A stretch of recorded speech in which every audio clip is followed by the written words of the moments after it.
سلام و درود هموطنان گرامی، خوش آمدید به برنامه دریچه بهار اروپا بخش نوای زن. از اونجایی که میدانیم در رخصتی های تابستانی قرار دارم. انقره قلب ترکیه. روزایی را که گذاشتم دیدیم واقعا روزای شاد بود. کلیپا را هم با شما شریک کردم و یک دنیا سپاس از حضور و همراهی شما. امروز خوشبختانه در کنار یکی از شخصیت‌های مدبر فرهنگی کشورم افغانستان عزیز قرار دارم.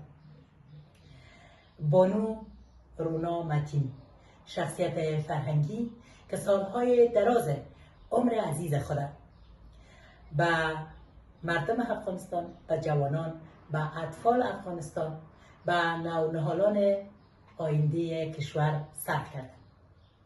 ایشان همسر جناب محترم زنده‌یاد غوث‌الدین متین که یکی از شخصیت‌های برازنده معارف کشور بود، سالهای دراز را به مدیریت مکاتب مختلف و لیسه‌های افغانستان سپری کرده بود که یادشان گرامی بود. ایشان مدیر مکتب شاد دوشمشیره و دیگر مکاتب لیسه‌های افغانستان بود. از بانو رونا متین سخن میزنیم. بانویی که مدت‌های زیاد را به عنوان مدبر، به عنوان استاد در داخل کشور عمر عزیز خود صرف کرده. از خودشان میشنویم ببینیم اینا چی دستاوردها داشتن. با وجودی که من انقره هستم، به خانه‌شان تشریف دعوت کردن و مرا خواستن در کنارشان قرار دارم. خواستم مصاحبه کوتاه داشته باشم که ثبت برنامه‌های دریچه بهار باشد. بانو متین یکی از بانوهای برجسته است. بیشتر از خودشان میشنویم در موردشان چی دستاوردها دارن، چرا مهاجرت کردن به انقره، چقدر وقت است اینجا هستن، شرایط زندگی چی است. کوتاه و مختصر، بیشتر چون مریض هستن وقتشان نمیگیریم، فقط کوتاه توجه شما را جلب میکنیم.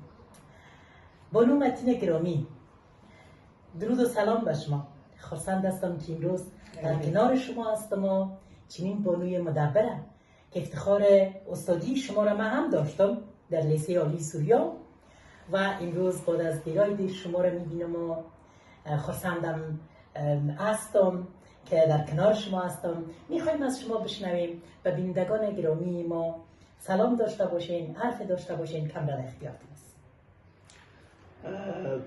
اولا تشکر میکنم از محترم ولیس گرداننده برنامه دریچه بهار و از ایشان متشکرم که مرا با وجود ازی که مریضم هستم وقت دادن و وقتی که راهنمایی خود بر ما لطف کردن و مرا اجازه دادن که در این برنامهشان اشتراک کنم و سلام های گرم و نیک و زیاد خدا خدمت دوستان عزیز و هموطنان عزیز خود چی در داخل کشور هستم چی در خارج کشور تقدیم می‌دارم.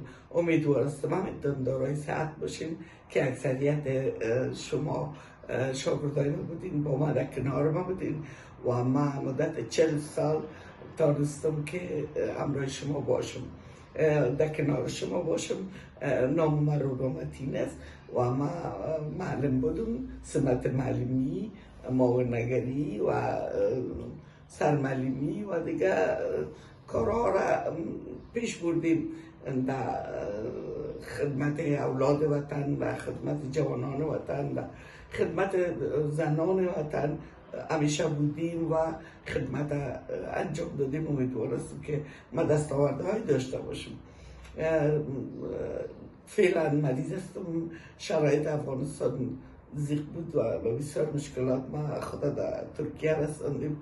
حال فعلا در ترکیه هستم و دوستان دارم زیاد. مخصوصا یک جان ممنون هستم که شما با بشنوین مرا و با ما هستین و بسیار خوشحال هستم از اینکه با ما هستین. عزیزم خانم محترم زرگونه جانوری، زن زیبا و نازنین وطن ما مبارزه سیاسی و اجتماعی و فرنگی افغانستان ما مرا اجازه دادن، گفتن بیا یک چند دقیقه تو همراه دوستای از دریچه بهار که دریچه بسیار نازنین است از این صحبت داشته باش با دوستان گرامی. خوشحال هستم که دیدم تانه، خوشحال هستم که با شما صحبت میکنم و همچنین دستاوردهای زیاد دارم، گرچه که لیاقت شما دوستان نداره. کتابا دارم، اشعار دارم و دوستان زیادی ما داشتم، زیاد شاگردای زیاد داشتم که با من بسیار خوش بودن، خوش داشتن.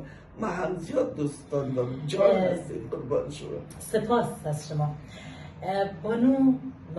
بانوی مدبر، استاد، خواهش میکنم. و شما در صحبتایتان گفتیم که 40 سال خدمت کردیم و این 40 سال هم که گپ بسیار کلان است و 14 جنگ در افغانستان حاکم بود. در 14 جنگ طبیعی است که فراز نشیب زندگی را شما بیشتر دیدید. البته که در موردی که شما در افغانستان دستاوردهای بزرگم دارید، امروز برای مردم افغانستان، بر فرهنگ افغانستان قابل حرمت احترام هستیم و ما بسیار سپاسگزار هستیم که شما را در این برنامه هم با خود داریم. در مورد مهاجرتتان بگوییم، مدت را که در اجرت زندگی میکنیم، شرایط زندگی در انقره چگونه است و چگونه روز شب در اینجا سپری میکنیم؟ آیا یاد وطن دارین؟ طبیعی است که دارین، همه ما و شما گفتنی های حتما دارین. بفرمایید کاملا. اولا جانم، افغان ها کلشان در حالت بسیار پراکنده زندگی میکنن.